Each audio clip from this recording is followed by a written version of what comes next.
భారతదేశ ప్రజలందరికీ ప్రభు అయిన యేసుక్రీస్తు నామములో వందనాలు, శుభాలు, దైవాశీస్సులు.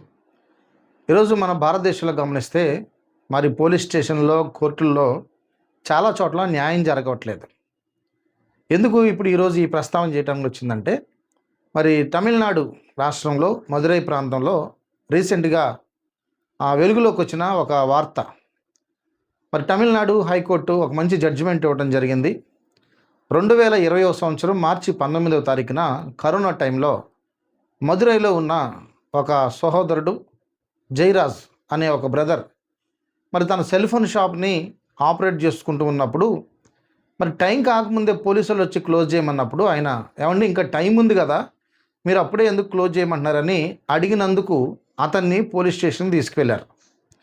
పోలీస్ స్టేషన్ తీసుకువెళ్ళి అతన్ని చిత్రహింసలు చేస్తూ ఉన్నప్పుడు తన కుమారుడు కూడా ఆ పోలీస్ స్టేషన్ దగ్గరికి వచ్చి అక్కడున్న ఎస్ఐ గారిని, సిఐ గారిని వాళ్ళని ప్రశ్నించడం జరిగింది. మా నాన్నగారు ఏం తప్పు చేశారని మీరు తీసుకొచ్చి కొడతా ఉన్నారని. మమ్మల్నే ప్రశ్నిస్తావా అని ఉన్న అధికార అహంతో, అధికార బలంతో ఆ వచ్చిన కొడుకును కూడా స్టేషన్లో వేసి తండ్రి కొడుకులను ఇద్దరిని భయంకరమైన చిత్రహింసలు చేశారు. 2020 సంవత్సరంలో జరిగిన సందర్భం ఇది. ఎంతగా చిత్రహింసలు చేశారంటే కొన్ని వెలుగులోకి వచ్చినవి, కొన్ని వెలుగులోనికి రాని ఉన్నాయి. వాళ్ళ నాన్నగారిని చాలా భయంకరంగా షర్టు ప్యాంటు ఊడదీసి పోలీసులు ఏ రకంగా అయితే torture చేయగలుగుతారో 3rd degree 4th degree అన్నట్టుగానే చాలా భయంకరంగా చిత్రహింసలు చేసి, ఇంకా ఆ చెప్పకూడదు కానీ లాఠీ తీసుకొని దానికి కారం పోసి ఆ జయరాజ్ అనే బ్రదర్ ఎవరైతే పెద్ద ఆయన ఉన్నాడో ఆయన యొక్క మర్మాంగంలోకి ఆ కర్రను దూర్చి బయట నుంచి కాలుతో తన్నారట. తన్నినప్పుడు చాలా బ్లీడింగ్ అయిపోయింది ఆయనకి. వాళ్ళ వాళ్ళ వాళ్ళ కొడుకు ఎవరైతే వెళ్ళారో ప్రశ్నించడానికి వెళ్ళిన అతన్ని కాసేపు ఉన్న తర్వాత ఆయన వెళ్తే ఇద్దరిని కలిసి స్టేషన్లో వేసి భయంకరమైన చిత్రహింసలు చేస్తే ఆ స్టేషన్ నిండా రక్తం ప్రవాహం అయింది. ఎందుకంటే భయంకరంగా చెప్పులతో, బూట్లతో, కాళ్ళతో తన్ని హింసలు చేసి తండ్రి కొడుకులను ఇద్దరిని వదిలిపెట్టండిరా అన్నా కానీ వదిలిపెట్టకుండా అక్కడున్న స్టాఫ్ అంతా 9 మంది స్టాఫ్, పోలీస్ డిపార్ట్మెంట్లో 9 మంది స్టాఫ్ ఆ పోలీస్ స్టేషన్లో తండ్రి కొడుకులు ఇద్దరికి చిత్రహింసలు చూపిస్తే తెల్లారేపాటికి తండ్రి కొడుకులు ఇద్దరు చనిపోయారు. చనిపోక ముందు ఆ లాకప్లో ఉన్న వారందరికీ బ్లడ్ బ్లీడింగ్ అవుతుంటే అలాంటి పరిస్థితిలో ఉన్న వాళ్ళ చేతే ఆ బ్లడ్ అంతా తుడిపించారంట అక్కడ పోలీసులు. ఆ బ్లడ్ అక్కడున్న వస్తువులన్నిటి మీద, టేబుల్స్ వాటి మీద పడింది. ఇదంతా ఆ స్టేషన్లోనే ఉన్న లేడీ కానిస్టేబుల్ రేవతి ఇదంతా గమనిస్తూనే ఉంది. కానీ ఆడ కానిస్టేబుల్ కాబట్టి, లేడీ కానిస్టేబుల్ కాబట్టి తనేం మాట్లాడలేకపోయింది. చివరికి తెల్లారిన తర్వాత వీళ్ళిద్దరిని కోర్టులో ప్రవేశపెట్టాలి కనుక కోర్టులో ప్రవేశపెట్టే ముందుగా ఆ తన్నిల దెబ్బలతోనూ వాటితోనూ కోర్టుకి తీసుకెళ్ళడానికి వీల్లేదు. ముందుగా ఒక గవర్నమెంట్ హాస్పిటల్కి తీసుకువెళ్తే గవర్నమెంట్ హాస్పిటల్లో డాక్టర్ వీళ్ళకి శరీరం అంతా ఫిట్నెస్గానే ఉన్నారన్న ఒక సర్టిఫికెట్, మంచి మెడికల్ సర్టిఫికెట్, ఫిట్నెస్ సర్టిఫికెట్ ఇస్తే అలానే కోర్టులో వాళ్ళిద్దరిని హాజరుపరిచినప్పుడు జడ్జి గారికి అవేం పట్టించుకోరు. వాళ్ళకి బల్ల మీదకి ఏ సాక్ష్యాధారాలు వస్తాయో దాని రిపోర్ట్ని బట్టి వాళ్ళు జడ్జిమెంట్ ఇస్తారు. అలాగే వాళ్ళు కూడా పట్టించుకోలేదు. మళ్ళీ స్టేషన్ తీసుకెళ్ళి మళ్ళీ చావగొట్టారు. వాళ్ళకున్న కక్ష అంతా ఎందుకు ఇదంతా అంటే కేవలం ప్రశ్నించారు. అంటే నేను అడుగుతాను, పోలీస్ డిపార్ట్మెంట్ వాళ్ళని ఎవరిని ప్రశ్నించకూడదా? వాళ్ళు చేసిన తప్పేంటి? ఒకవేళ ఎక్స్ట్రా టైం దాకుంటే మందలించి ఒక దెబ్బ కొట్టి వదిలేసేయాలి. కానీ చట్టాన్ని చేతుల్లోకి తీసుకొని చట్టానికి భిన్నంగా ప్రవర్తించడానికి పోలీస్ డిపార్ట్మెంట్కి హక్కు ఎక్కడది?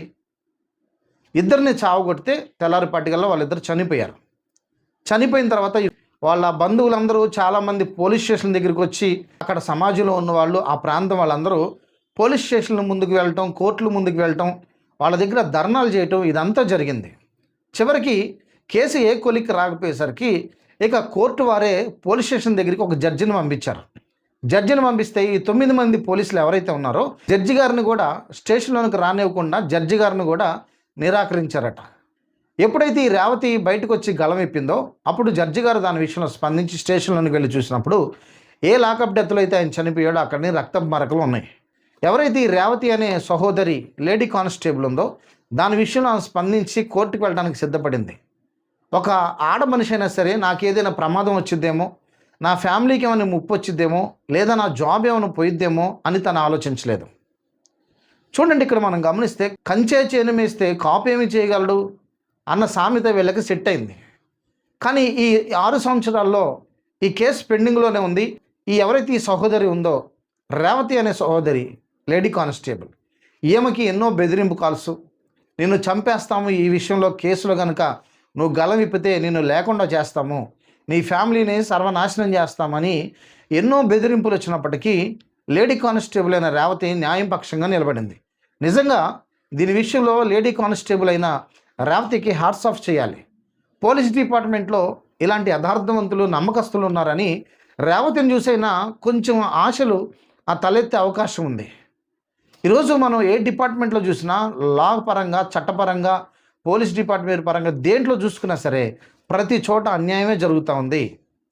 న్యాయం అనేది ఎక్కడా జరగట్లేదు. న్యాయ పోరాటం చేసిన వాళ్ళ మీద మళ్ళీ తిరిగి కేసులు పెట్టి పోలీసులు, అంటే అందరినీ అనట్లేదు, పోలీస్ డిపార్ట్మెంట్లో కొంతమంది యథార్థవంతులు ఉన్నారు, రేవతి లాంటి వాళ్ళు. కానీ చట్టం వాళ్ళ చేతిలో ఉంది, మనం ఏది చేసినా చెల్లిద్ది అని చట్టాన్ని వాళ్ళ చేతిలోకి తీసుకుంటే న్యాయదేవతకి కళ్ళు మూసేశారు కోర్టులో. కానీ ఎంతమంది కళ్ళు మూసినా, న్యాయదేవత కళ్ళు మూసినా దేవుడి కళ్ళు ఎవరు మూయలేరు కదా. ఈ విషయంలో రేవతి నిలబడింది. 6 సంవత్సరాల తర్వాత వాళ్ళకి హైకోర్టు 9 మందికి ఉరిశిక్ష విధించడం జరిగింది. ఒక్కొక్కరికి 2 సార్లు ఉరి తీయమని ఆ హైకోర్టు జడ్జి వాళ్ళకు తీర్పునివ్వటం జరిగింది. ఎందుకు 2 సార్లు ఉరి తీయాలి అంటే, ఆ జయరాజును కావచ్చు, వాళ్ళ కుమారుడిని కావచ్చు, అంత భయంకరమైన చిత్రహింసలు చేసి ఈ 9 మంది పోలీసులు వాళ్ళని చంపివేశారు. ఒక్కసారి ఆలోచించండి, అంత చిత్రహింసలు చేస్తూ ఉంటే, మర్మ భాగాల్లో కూడా లాఠీని దూర్చి అంత భయంకరమైన చిత్రహింసలు చేస్తుంటే ఎంత అల్లాడిపోయి ఉంటారో ఒక్కసారి ఆలోచించండి. అసలు ఈ పెయిన్ వీళ్ళకి తెలిసిద్దా? ఆ జయరాజుని వాళ్ళ కొడుకు నుంచి పోగొట్టుకున్న వాళ్ళ ఫ్యామిలీ ఏమవ్వాలి? వీళ్ళు మేము పోలీసులమో, మేము ఏది చేసినా చెల్లిద్దనుకొని ఈ 6 సంవత్సరాలు ఏదో చేయడానికి ప్రయత్నం చేశారు. ఒక్కొక్క లాయర్ని పెట్టుకున్నారు వాళ్ళ తరపున. కానీ ఏ లాయర్ని పెట్టుకున్నా దేవుడి కళ్ళు ఎవరికి అప్పలేరు కదా. కానీ ఈ విషయంలో నిజంగా ఆడ మనిషి అయినా సరే రేవతిని మనం ప్రశంసించాల్సిందే. ఎంతైనా ఒక ఆడపిల్ల అయినా సరే వాళ్ళ బెదిరింపులకి బెదిరిపోకుండా, చంపుతామన్నా సరే బెదిరిపోకుండా న్యాయం పక్షంగా నిలబడిన రేవతి నిజంగా హ్యాట్స్ ఆఫ్ చెప్పాలి. ఈ విషయంలో ఇప్పుడు కోర్టు, ఈ హైకోర్టు ఏదైతే తమిళనాడు హైకోర్టు మదురైలో కోర్టు తీర్పునిచ్చిందో, ఈ తీర్పు పోలీసులందరి గుండెల్లో ఒక భయంగా నిలబడాలి. ఎవరైతే అన్యాయంగా ప్రవర్తిస్తూ ఉన్నారో, పోలీసులు ఉన్నారో, ఖచ్చితంగా ఈ తీర్పు అనేక మంది పోలీసులకి చంపపెట్టు లాంటిది. ఇక్కడి నుంచి ఎవడైనా సరే అన్యాయంగా పోలీసులు యథార్థత తప్పి, న్యాయాన్ని తప్పి ఒక వ్యక్తిని, పోలీస్ స్టేషన్లో పెట్టిన వ్యక్తిని కొట్టాలన్నా, లాకప్ డెత్ చేయాలన్నా ఒక్కొక్కడికి భయపడాలి. అలాంటి మంచి తీర్పునిచ్చిన తమిళనాడు హైకోర్టుని ఎంతైనా ప్రశంసించాల్సిందే మనం. ఆ జడ్జి గారు కూడా ఎలాంటి ప్రలోభాలకి పోకుండా, ఆ 9 మంది పోలీస్ డిపార్ట్మెంట్ వాళ్ళు కదా, వాళ్ళని ఎలాగైనా కాపాడుకోవాలి అనుకోలేదు జడ్జి గారు కూడా. నిజంగా జడ్జి గారిని కూడా ప్రశంసించాలి. న్యాయమైన తీర్పునిచ్చి ఆ 9 మందికి ఉరిశిక్షణ వేశారు. ఇప్పుడు 9 మందికి ఉరిశిక్ష పడిందని ఒకవేళ బాధపడాలా? ఇద్దరు ఏ పాపం పుణ్యం తెలియని వారిని ఈ 9 మంది అన్యాయంగా చంపేశారని బాధపడాలా? ఒక్కసారి మన భారతదేశ ప్రజలే మనం ఆలోచించాలి. ఈరోజు న్యాయానికి కూడు లేకుండా పోయింది.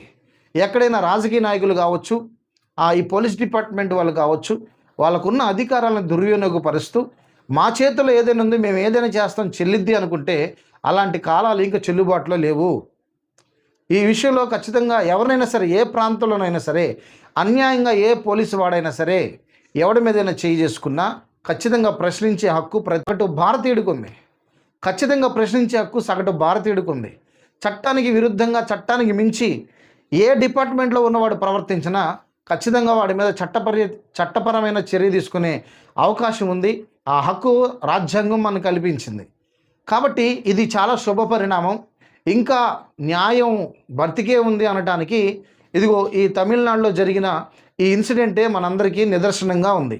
ఇలాంటి లేడీ కానిస్టేబుల్ రేవతి లాంటి వాళ్ళు ఇంకా అనేక మంది లెగవాలి. న్యాయం పక్షంగా ఎన్ని శ్రమలు వచ్చినా, ఇబ్బందులు వచ్చినా న్యాయం పక్షంగా నిలబడే ఇలాంటి యథార్థవంతులైన ఉద్యోగస్తులు ఉన్నంతకాలం భారతదేశానికి వీళ్ళందరూ చాలా గర్వకారణంగా ఉంటారు.